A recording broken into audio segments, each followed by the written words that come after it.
کون سے اعمال ہیں جن کو لوگ تو سمجھتے کچھ نہیں کہ یہ بھی کوئی اعمال ہیں، لیکن وہ کبیرہ گناہ ہے۔ ایک ہے صرف بڑے گناہ، ایک ہے بڑے گناہوں سے سب سے بڑے گناہ۔ ان من اکبر الکبائر، سب سے بڑا گناہ جو ہے وہ شرک ہے۔ دنیا کے اندر جتنے کبیرہ گناہ ہوتے ہیں، سب سے بڑے گناہوں میں سے جو بڑا گناہ ہے وہ شرک، اور لوگ اس کی پرواہ نہیں کرتے۔ اور پرواہ کرتے کیوں نہیں ہیں؟ یہ راز سمجھیے۔ شہر میں 100 دکانیں ہوتی ہیں، ہر دکان کا ریٹ اپنا ہے، ہر دکان کا معیار اپنا ہے۔ اسی طرح دنیا کے اندر بسنے والے لوگ اپنی اپنی جو رائے اختیار کر بیٹھے ہیں، شریعت سے دور ہو کر اس رائے نے انسانیت کو ضلالت اور گمراہی کی طرف دھکیل دیا ہے۔ کیسی رائے؟ دنیا کے اندر 4 آراء اس وقت موجود ہیں جن کو سمجھنا ضروری ہے تاکہ آپ راہ راست سے کہیں نہ ہٹ جائیں۔ ایک رائے خوارج کی ہے جن کو خارجی کہتے ہیں۔ خارجی لوگوں کا منہج اور عقیدہ یہ ہے کہ جس سے کوئی بھی بڑا گناہ ہو گیا یہ کافر ہو گیا ہے، یہ جہنم میں جائے گا۔ اس لیے آپ کو دنیا میں یہ خود کش حملے کرنے والے ظالم خارجی ملیں گے، کیونکہ وہ مسلمان سمجھتے نہیں، وہ کہتے ہیں کافر ہو گئے، اس لیے اس کو دنیا میں مارنا جائز ہے، اس کو نعوذ باللہ من ذالک اس کا مال چھیننا جائز ہے، اس کی عزت کوئی نہیں ہے اور یہ جہنم میں جائے گا۔ اسلام اس سے بری ہے۔ جتنے جذباتی لوگ ہیں وہ یہی خارجیوں کا ذہن ہی لیتے ہیں۔ گناہ دیکھا، کفر کا فتویٰ لگایا، مرتد کا فتویٰ لگایا، جہنمی کا فتویٰ لگایا، اور معاشرے کے اندر خون ریزی شروع کر دی۔ یہ جتنے داعش کے نام سے اس طرح کے گمراہ لوگ ہیں وہ سارے اسی فکر کو لے کے چلتے ہیں۔ اللہ امت کے نوجوانوں کو محفوظ فرما دے۔ دوسری فکر معاشرے کے اندر یہ ہے کہ اگر کبیرہ گناہ ہو گیا ہے تو پھر کیا ہوا؟ پریشانی والی بات ہی کو نہیں۔ نہ آپ کے ایمان میں کوئی خلل آیا ہے، نہ آپ جہنم میں جائیں گے، کوئی ٹینشن نہیں، نماز نہ بھی پڑھو تو کوئی پریشانی نہیں۔ یہ مرجئہ کا عقیدہ اور منہج ہے۔ یہ وہ لوگ ہیں، آدھی دنیا کو پریشان خارجیوں نے کیا فتوے لگا لگا کے، اور دنیا کے اندر قتل و غارت کو اور خون ریزی کو عام کیا، اور مسلمانوں کی گردنیں جھکا دی۔ حالانکہ مسلمانوں کا تو یہ عقیدہ ہی نہیں ہے، اسلام تو ایسی تعلیم دیتا ہی نہیں ہے جو خارجیوں نے لی۔ اور کہاں سے لی؟ کس نے دی؟ یہ وہی طبقہ ہے جو یہودیوں سے شروع ہوا اور آج بھی باقی ہے۔ آدھی دنیا کو بے عمل کر دیا تو مرجئہ نے کر دیا۔ کہتے کلمہ پڑھا ہے نا، بس ٹھیک، کسی نماز روزے کی کوئی ضرورت نہیں ہے۔ گناہ ہو گیا تو پھر کیا ہوا؟ گناہ بندوں سے ہی ہوتے ہیں، کوئی جہنم جو نم میں آپ نہیں جائیں گے، اللہ تعالیٰ معاف فرمائے۔ آدھی دنیا کو خون میں لت پت کیا تو خارجیوں نے، اور آدھی دنیا کو بے عمل کیا تو ان مرجئہ نے۔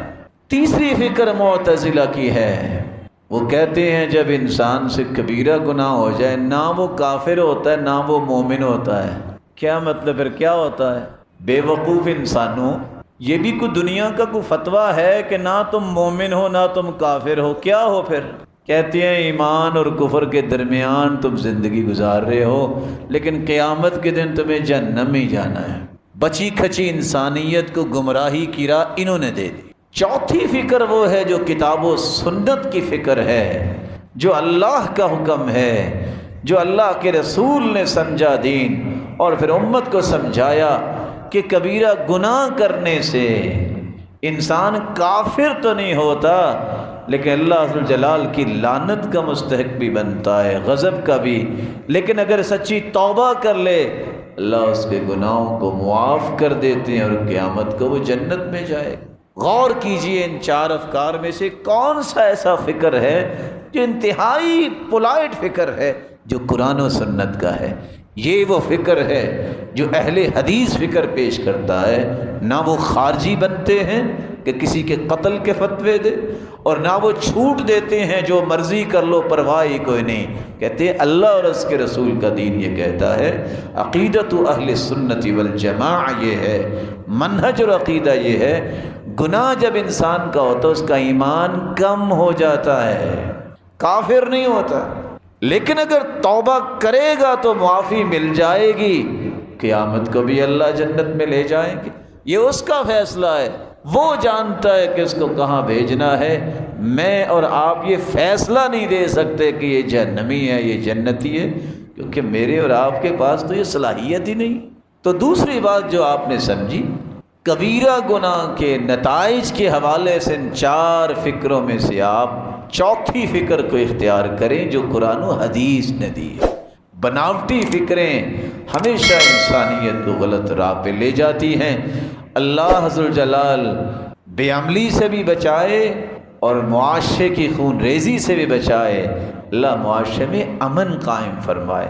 اور آپ یاد رکھیے گا اپنی بھائی کی بات، دنیا کے کونے کونے میں آپ چلے جائیے، 7.5 ارب لوگوں میں سب سے بہترین رائے جو پیش کرنے والا گروہ ہے وہ گروہ ہوگا جس کا منہج قرآن و سنت ہے۔ کیوں بہترین رائے ہوگی؟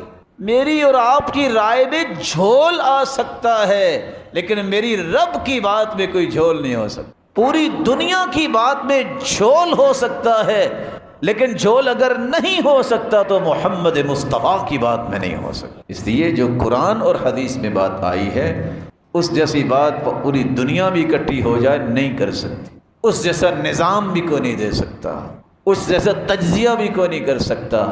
اس لیے ایک بات ہمیشہ پلے باندھ لینی چاہیے، میری دنیا اور آخرت کی کامیابی اس منہج میں ہے جو منہج ہے الکتاب والسنہ، قرآن اور حدیث کا منہج، جس میں غلطی کی گنجائش ہی نہیں ہے، اللہ عز و جلال کی کلام اور اللہ کے محبوب کی کلام ہے۔ تیسرا نقطہ جس کے متعلق میں آپ کی خدمت میں چند گزارشات کرنا چاہتا ہوں، کبیرہ گناہوں کی نشانیاں بھی آپ نے سنی اور پھر اس کے بارے میں دنیا کا رد عمل بھی آپ نے سن لیا۔ کبیرہ گناہ ہیں کون سے؟ میں نے آپ کے سامنے ایک حدیث کا ایک مبارک ٹکڑا پڑھا تھا، ان من اکبر الکبائر الاشراک باللہ، کبیرہ گناہ سارے جمع ہو جائیں سب سے بڑا گناہ جو ہے وہ شرک ہے۔ شرک سے بڑا کوئی گناہ، شرک کا مطلب صرف یہ نہیں ہے کہ آپ جا کے کسی کو سجدہ ہی کر دیں، صرف یہ نہیں ہے کہ قبر کو سجدہ کر دیں، کسی انسان کو سجدہ کر دیں۔ لوگوں نے تو یہاں بھی راہیں نکال لیں، یہ تعظیم کا سجدہ ہے، یہ فلاں سجدہ ہے۔ یہ سارے سجدے صحابہ نے کیوں نہیں کیے؟ ان سے بڑے بھی کسی کے پیارے دل ہیں۔ صحابی نے یہی تو ایک سوال کیا تھا، اللہ کے رسول فلاں لوگوں کا رویہ یہ ہے جو کیسر و کسریٰ اور بڑے بڑے بنے پھرتے ہیں کہ لوگ جا کے سجدہ کرتے ہیں، تو آپ کو تو اللہ نے ان سے بڑا بنایا، ہم بھی یہ کام نہ کریں؟ فرمایا لو امرت احدا ان يسجد لاحد لامرت المرأة ان تسجد لزوجها لعظم حقه عليها، اگر میں کسی انسان کو کہتا کہ تم سجدہ کرو کسی انسان کو، تو میں عورت کو کہتا کہ اپنے خامند کو سجدہ کرے، میں نے اس کو بھی نہیں کہا انسان کو سجدہ نہیں کرے۔ یہ بھی عبادت ہے۔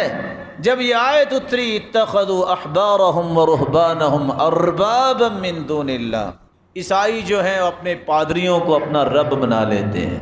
وادی بن حاتم مسلمان ہوئے، کہتے اللہ کے رسول یہ آیت کیا کہہ رہی ہے؟ ہم تو اپنے پادریوں کو رب نہیں مانتے تھے، بڑا ہی مانتے تھے۔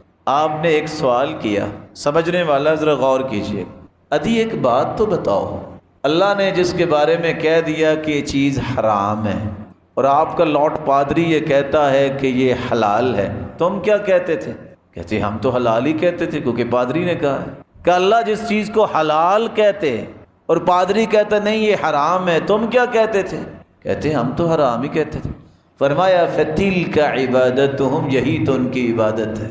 تو بڑی خوبصورتی سے اللہ کے رسول نے سمجھا دیا، اللہ ذوالجلال کے مقابلے میں اگر کوئی شخص کہے کہ اللہ کی نہ مانو، میری مانو، یہ طاغوت ہے اور یہ شرک ہے جس کی دعوت وہ دے رہا ہے۔ اللہ ہمیں محفوظ فرمائے۔ اللہ کے مقابلے میں اپنے آپ کو پیش کر دینا اور محمد مصطفیٰ کے مقابلے میں پیش کر دینا، اس سے بڑا کیا گناہ ہو سکتا۔ رسول اکرم صلی اللہ علیہ وآلہ وسلم نے صحابہ کو ایک بات کہی، اور وہ صحابی ہیں معاذ بن جبل۔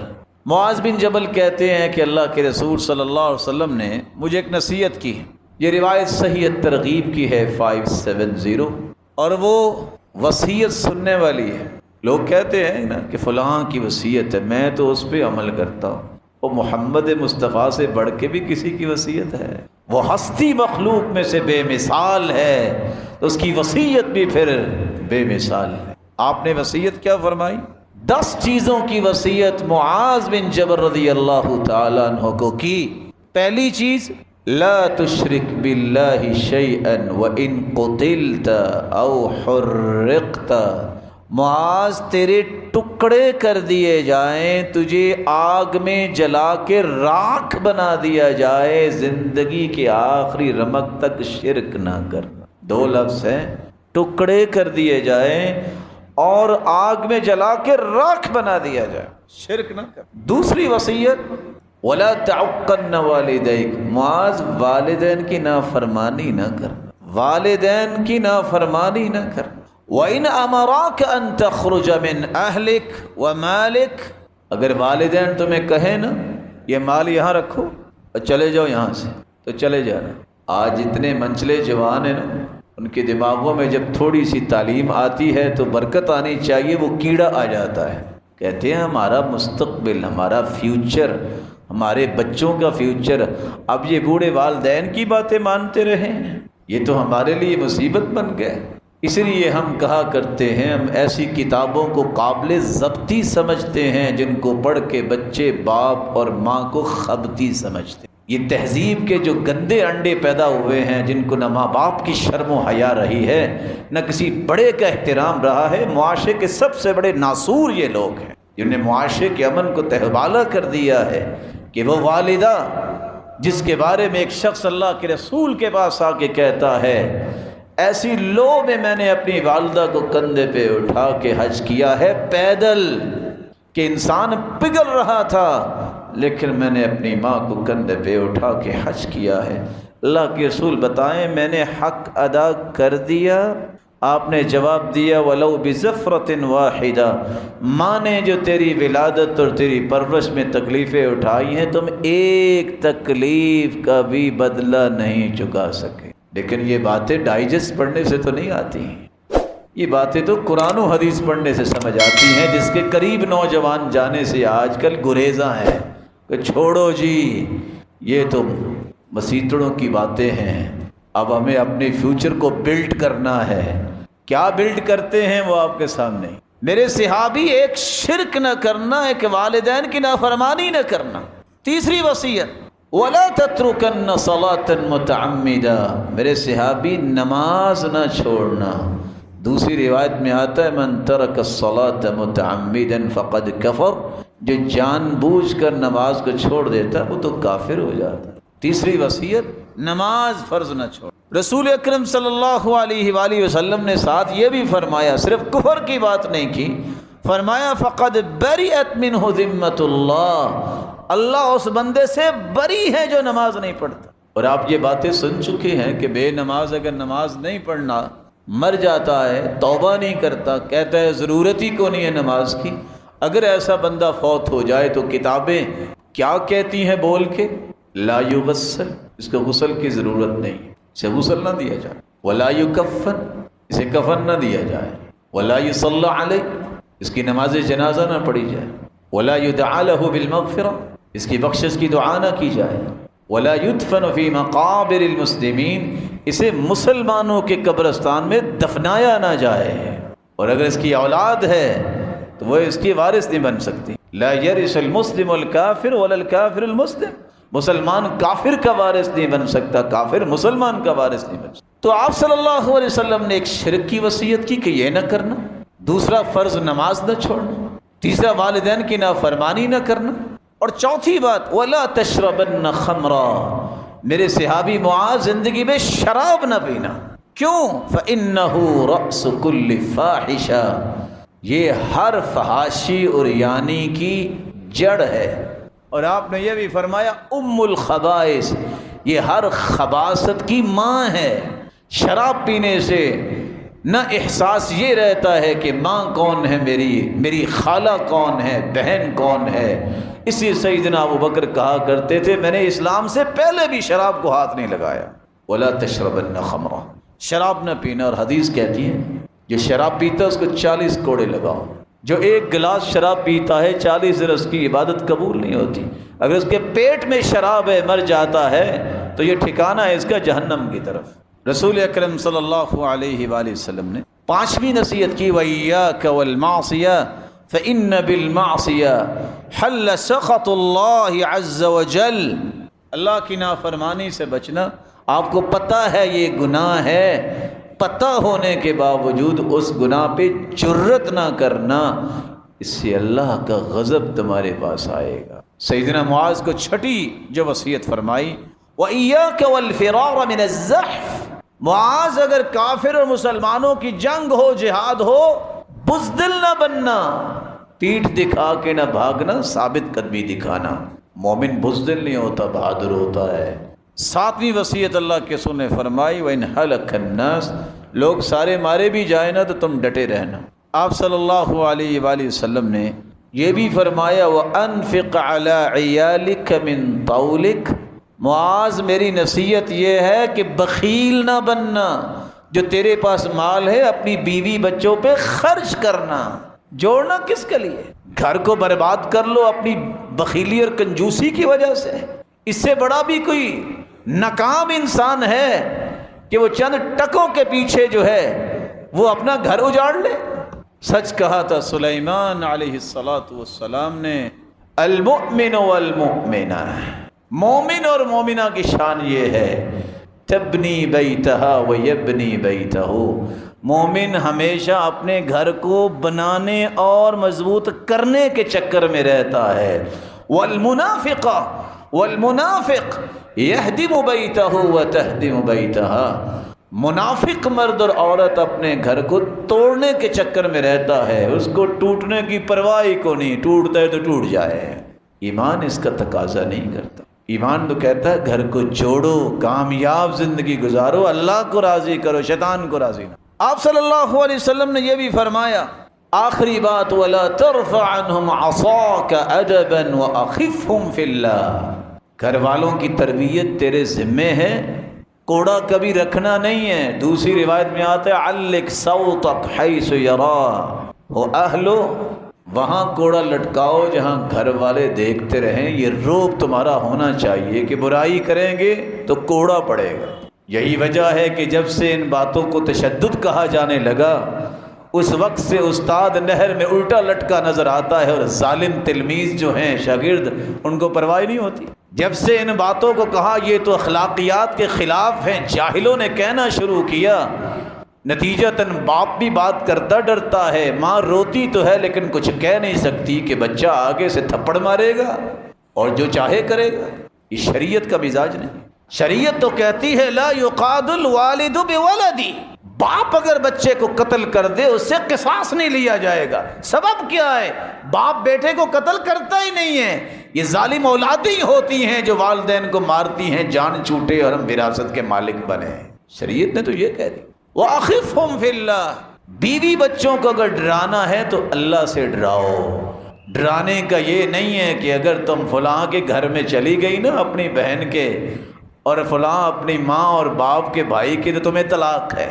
یہ کوئی ڈر کا اصول نہیں ہے۔ ڈرانا ہے تو اللہ کے بارے میں ڈراؤ کہ یہ کرنا گناہ ہے، کہیں اللہ کا عذاب نہ آ جائے، یہ کرنے سے اللہ ناراض ہوتا ہے، یہ کرنے سے اللہ کا غضب آ جائے گا، یہ کرنے سے اللہ ذوالجلال رحمتیں روک لے گا۔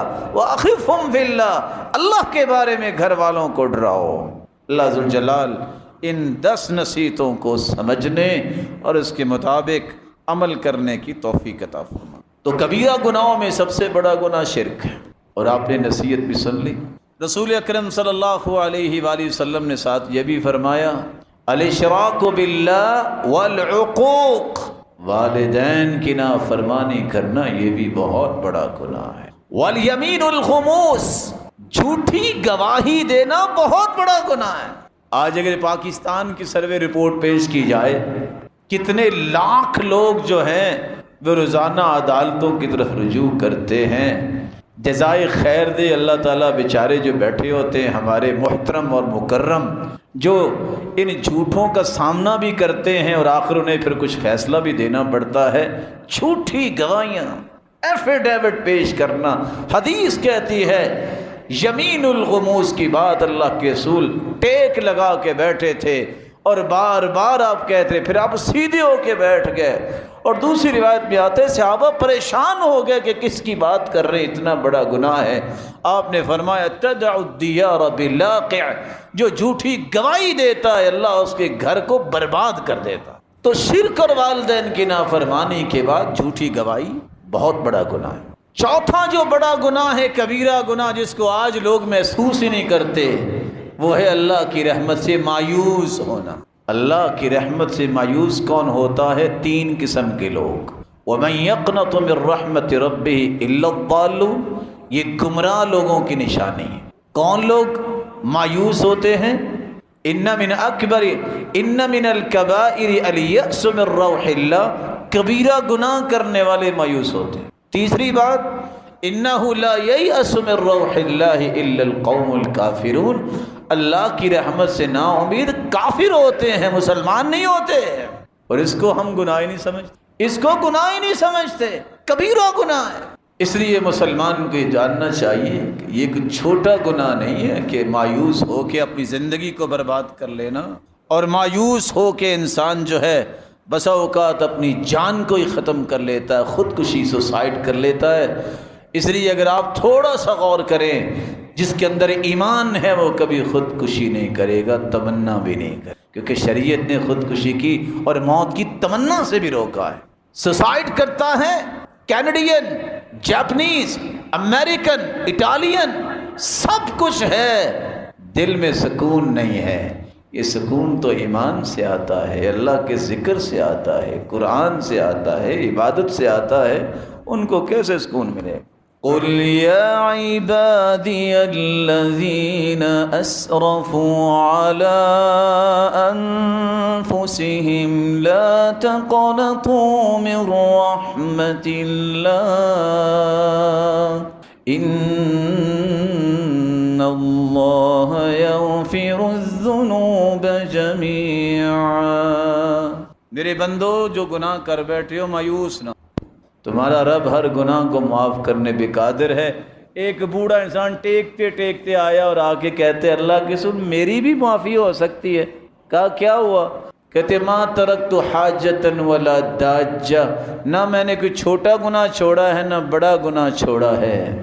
کہا معافی مل سکتی؟ کہتے ہیں وغدراتی وفجراتی، میں نے جتنے فسق و فجور کیے، میں نے دھوکے کیے، وہ بھی معاف ہو جائیں گے۔ فرمایا سچی توبہ کر لو کہ آئندہ نہیں کروں گا، اللہ وہ بھی معاف کر دیں گے۔ تو وہ اس خوشی سے ہی کہتا کہتا بوڑھا واپس چل دیا، کہتا ہے وہ غدراتی و فجراتی، یہ کتنا پیارا دین ہے کہ میرے سارے گناہ معاف ہو جائیں گے۔ بعض لوگ بیمار ہو جاتے، کہتے ہیں ہمیں تو معافی ملنی نہیں ہے۔ یہ کس نے وحی آپ کی طرف کر دی کہ معافی ملنی نہیں ہے؟ ہماری تو سنتا ہی نہیں ہے، نعوذ باللہ۔ کتنے لوگوں کی زبانوں پہ یہ لفظ آتے ہیں۔ وہ اللہ تو شیطان کی بھی سنتا ہے۔ شیطان نے کہا تھا ربی انظرنی الی یوم یبعثون، اللہ مجھے قیامت تک مہلت دے دے۔ اللہ نے اس کی بھی سن لی۔ کیا تم شیطان سے بھی برے ہو؟ یہ شیطان ہے جو تمہیں اللہ کے بارے میں اکساتا ہے، مایوس کرتا ہے اس کی رحمت سے۔ یہ کبیرہ گناہ ہے، اس کے قریب نہیں جانا چاہیے۔ اللہ ذوالجلال ہمیں محفوظ فرمائے۔ ریاکاری کو جس کو ہم گناہ سمجھتے نہیں ہیں، کبیرہ گناہ ہے۔ ریاکاری کا معنی کیا ہے؟ میں کوئی کام کرتا ہوں تو دنیا کو راضی کرنے کے لیے، دکھلاوے کے لیے، واہ واہ کے لیے، چرچے کے لیے۔ آج کیا کہیں اور کیا نہ کہیں، ایک ہی التجا ہے اللہ سے، اللہ ہمیں معاف کر دے۔ دور ہی ایسا ہے۔ کسی نے صابن کی چکی کسی بیچارے کو دینی ہوتی، کہتے پہلے پکچر اترواؤ تو پھر آپ کو یہ 20 روپے کی چکی دیں گے۔ کسی نے گٹر کا افتتاح کرنا ہوتا ہے، اکرمکم اللہ، اللہ آپ سب کو عزتیں دے، وہ کہتے ہیں اس کی بھی پکچر اتارو۔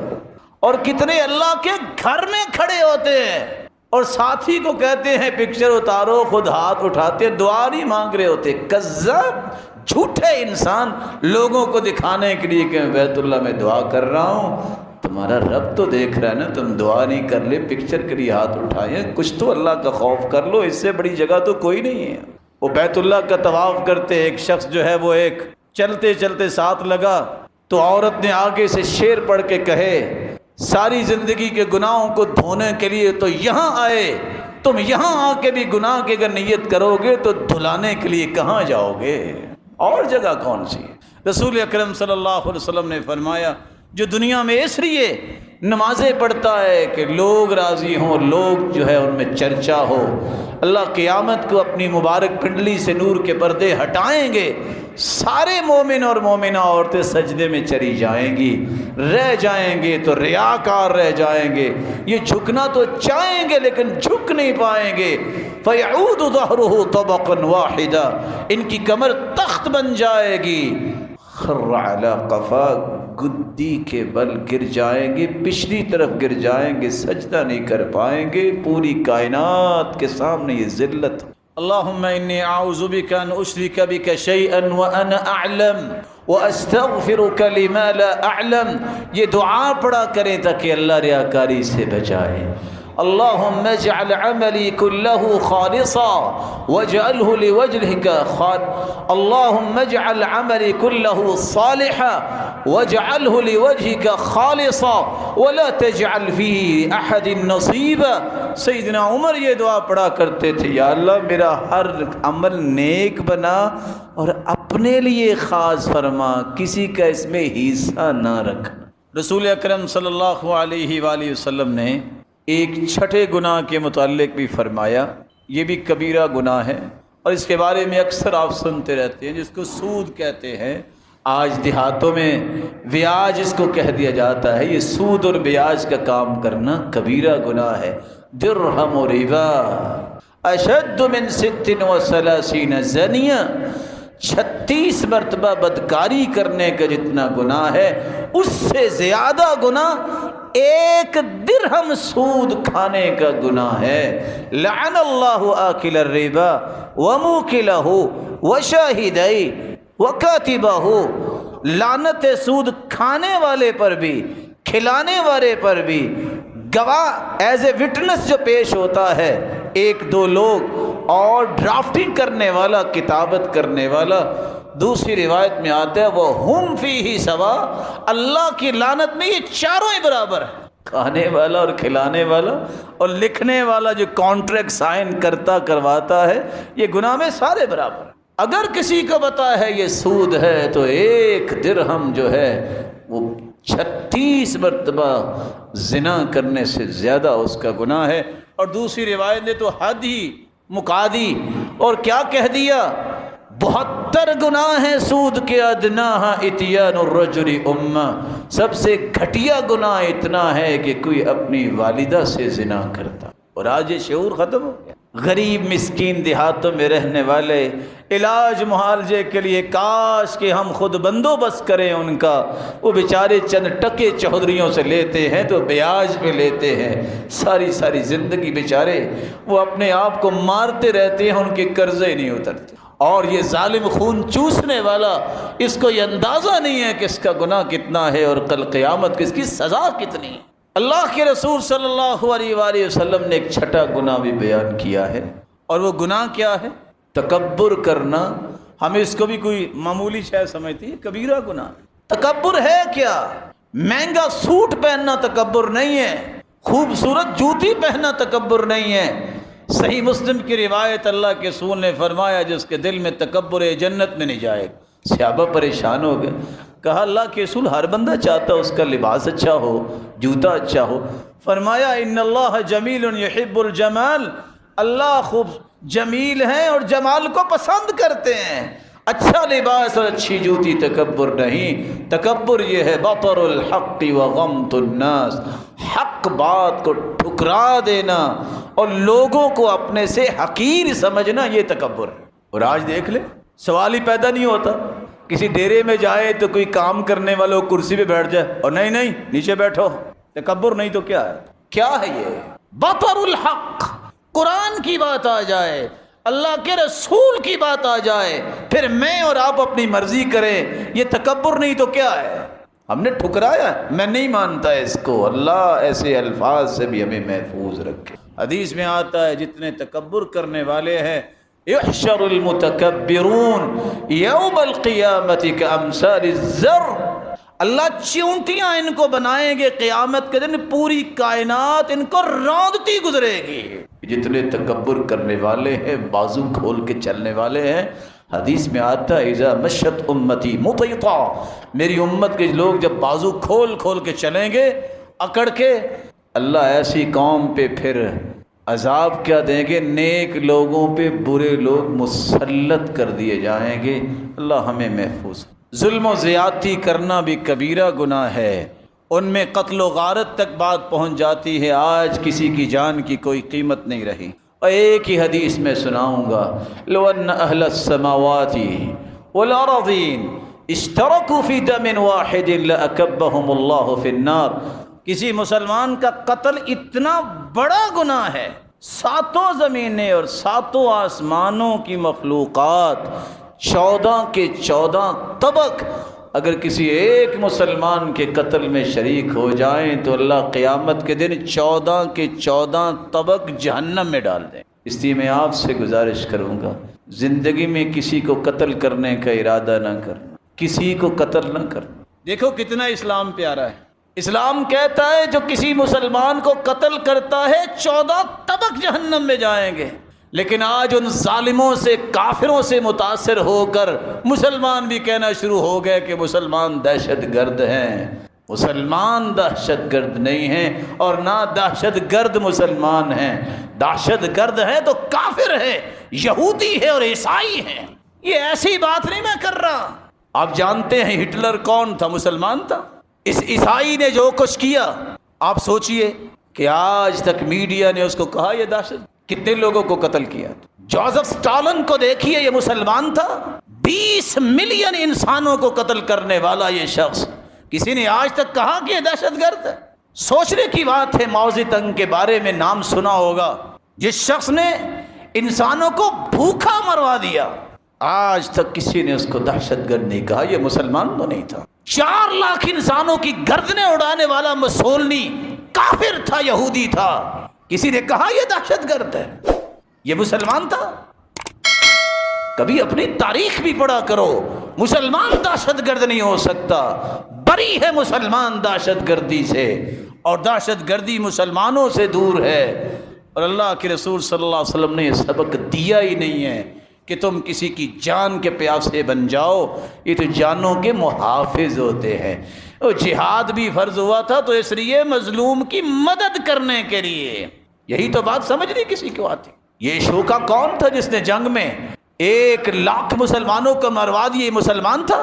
کون نہیں جانتا کہ جارج بش نے جب عراق پہ پابندیاں لگائی تو 5 لاکھ بچے اسی لیے مر گئے کہ نہ دوائی تھی، نہ ان کے پاس کوئی علاج تھا، نہ کوئی کھانے کو کوئی چیز تھی۔ یہ عراق اور افغانستان کے اندر یہ کون دہشت گردی کر رہا ہے؟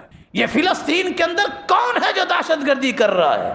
نیزوں پہ نوچنے والے، برما کے اندر ذبح ہونے والے تو مسلمان ہیں، کرنے والے تو کافر ہیں۔ دہشت گرد کافر ہے، مسلمان دہشت گرد نہیں ہو سکتا۔ مسلمان تو یہ کہتا ہے کچھ چڑیا پہ رحم کرے گا اللہ اس پہ بھی رحم کرے گا، اور مسلمان تو یہ کہتا ہے، اللہ کے رسول نے دیکھا ایک پرندے کے بچوں کو صحابہ نے پکڑ لیے، فرمایا فوراً چھوڑ دو، میری غیرت برداشت نہیں کرتی، کوئی پرندہ بھی دکھ میں آئے، اس کی ماں پھڑا رہی ہے، چھوڑ دو اس کے بچوں کو۔ جو پرندے کے بچوں کا محافظ دین ہے وہ انسانوں کو قتل کروانے کا حکم دیتا ہے۔ اپنی تاریخ کو مسخ ہونے سے بچائیے۔ مسلمان اور اسلام دہشت گردی کی بات نہیں کرتا، یہ محبت کی بات کرتا ہے۔ ہاں اگر کسی کے دماغ میں کوئی کیڑا آ جائے کسی کافر کے، وہ کیڑا نکالنے کے لیے پھر اسلام کہتا ہے جہاد کرو، اب ان کی گردنیں بھی اڑاؤ اور ان کے جوڑوں پہ مارو کہ یہ اٹھ نہ سکے، پھر بزدلی نہیں دکھاتا۔ اللہ ذوالجلال سے دعا ہے اللہ کبیرہ گناہوں سے محفوظ رکھے۔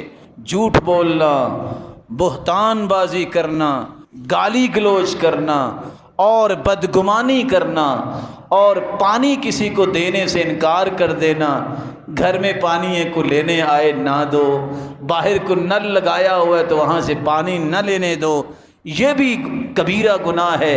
مسلمانوں کی راستوں میں اگر کوئی تکلیف دیتا ہے، یہ ڈاکو ڈکیتی کرنے والے کبیرہ گناہ کرتے ہیں۔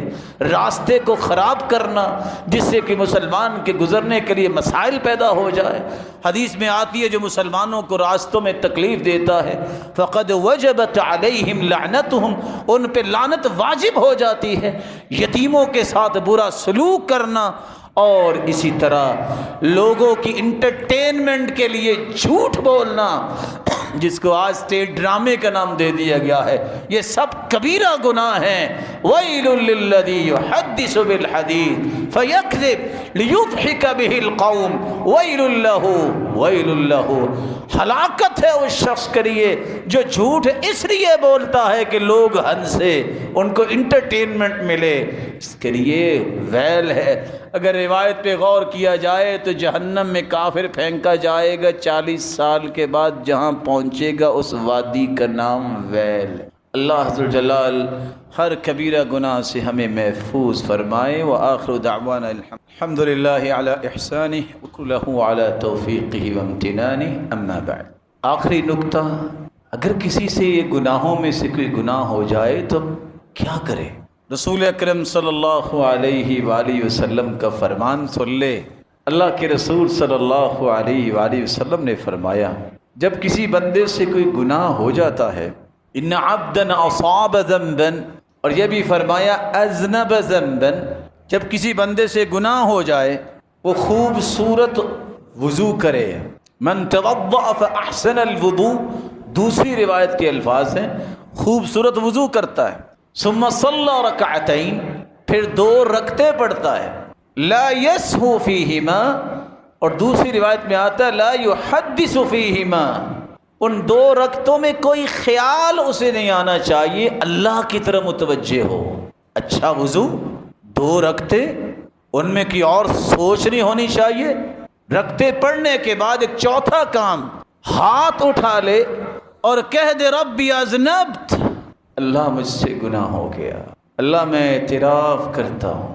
ان العبد اذا اعترف ثم تاب تاب اللہ علیہ، اللہ میں اقرار کرتا ہوں میں نے گناہ کیا، اللہ میں شرمندہ ہوں میں نے غلط کیا، اللہ میں عزم کرتا ہوں دوبارہ نہیں کروں گا، اللہ ذو الجلال کی طرف سے آواز آتی ہے۔ اللہ فرماتی ہے فرشتوں دیکھ رہے ہو، علم عبدی ان لہ ربا یغفر الذنوب، آج میرے بندے کو پہچان ہو گئی ہے کہ اس کا کوئی رب ہے جو معاف کر سکتا ہے۔ صحیح بخاری کی روایت کے الفاظ یہ ہیں 7507، آپ صلی اللہ علیہ وسلم نے فرمایا جب انسان اخلاص کے ساتھ یہ سارے کام کر کے یہ الفاظ بول رہا ہوتا ہے کہ اللہ مجھے معاف کر دے، میں اقرار کرتا ہوں، اللہ ذو الجلال 3 مرتبہ فرماتے ہیں میرے بندے تو نے کمزور ہاتھ اٹھا دیے۔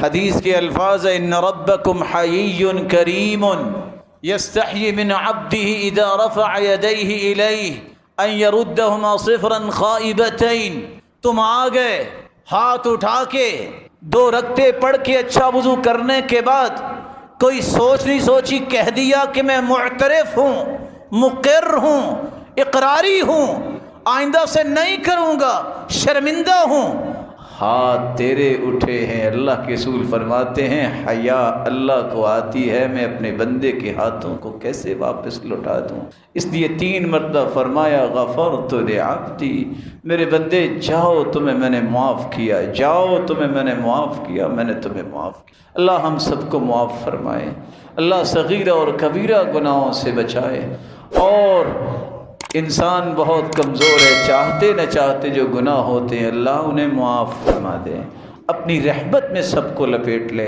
الہ العالمین جو بیمار ہیں ان کو صحت و عافیت سے نواز دے۔ میرے مالک تیری رحمتیں بہت وسیع ہیں، امت سے اس بیماری کو دور فرما دے۔ مولا کریم جو مقروض ہیں ان کی غیبی خزانوں سے مدد فرما، جن کی اولادیں اللہ ان کی اولادوں کو نیک بنا، اور بے اولادوں کی جھولیوں کو بارونق بنا دے۔ اللہ مال والوں کے مال میں برکت فرما، اور جن کے پاس مال نہیں ہے تو ان کو بھی تمنگر بنا۔ الہ العالمین جتنے تیرے گھر میں اس وقت تشریف فرما ہیں، اللہ ان کو بھی اور جہاں تک بات جاتی ہے سب کو جنت الفردوس میں اپنے محبوب کے ساتھ جمع فرما اور اپنے دیدار کا مستحق بنا۔ وآخر دعوانا